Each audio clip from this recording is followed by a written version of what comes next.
Hey everybody, welcome to You Are the Operant Power. This is another video to go with our Foundations troubleshooting series.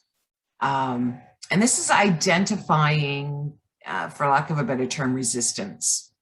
So if you're imagining something and the suggestion by Neville is that you live in the end of that. So everything, you see your life from that perspective, not from the perspective of not having.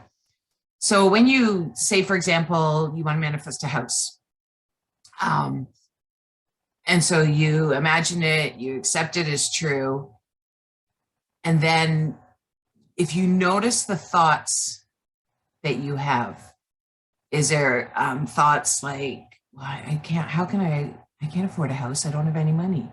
I don't know where I want to live. Like all of those things that come up are all considered quote unquote resistance. So this is your opportunity for identifying what is standing in the way of your manifesting. And this is really important. If you've been, waiting a long time, if I did this years ago and I still don't have it, and I don't know why I don't have it. It's like, notice those things. If you were, can you buy a house? Do you have the money right now? No. And if that's the thought that's coming up to you, like you don't have any money right now, how can you even think about buying a house? It's those kinds of thoughts that are just being identified, what your belief is, what you're holding and accepting as true in your consciousness, that is actually going against what your desire, your accepted desire is. So you want to clear those out. You want to clear them out, but you also want to replace them with what you want.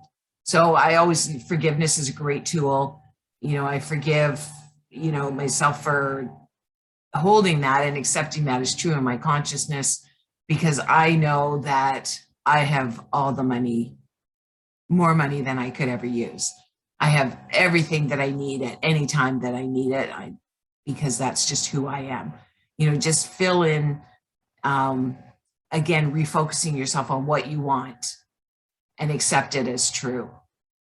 This is really powerful, and it's a matter of taking the time to notice what you're thinking when you have, especially the big manifestations, because those are the ones that seem almost impossible to us. Of course, nothing is impossible, but we have to notice what we're holding and accepting is true that goes against what we want in some way, and is getting in the way of allowing that to happen.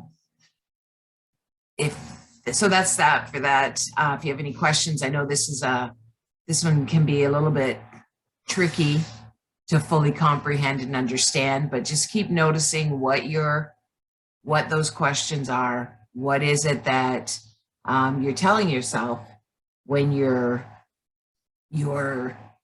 wanting something and it's not coming? It's just it's something to be looking at.